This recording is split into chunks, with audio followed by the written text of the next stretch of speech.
Welcome. In front of me is a Sony Xperia 10 Mark VI, and today I'll show you how you can insert SIM and SD card into this device. Now, this phone is actually using a toolless tray, so all you need to have is okay strength fingernail. This is not like one of those super crammed in there trays, so you can easily pop it out. And from here, just pull it out completely. And on the tray you will have space for SIM card on the top side, and on the bottom side, SD card. I'm going to start off with this one. I'm going to place the cards with the chip side upwards, like so. Also needs to clip into place. It should not be falling out if you flip it over. Same thing goes for the SIM card. There we go. As you can see, it's holding in there.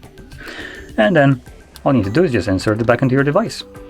The phone should start, there we go, recognizing these cards right away.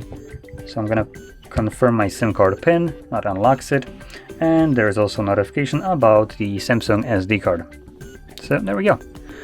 Now, if you found this video helpful, don't forget to hit like, subscribe, and thanks for watching.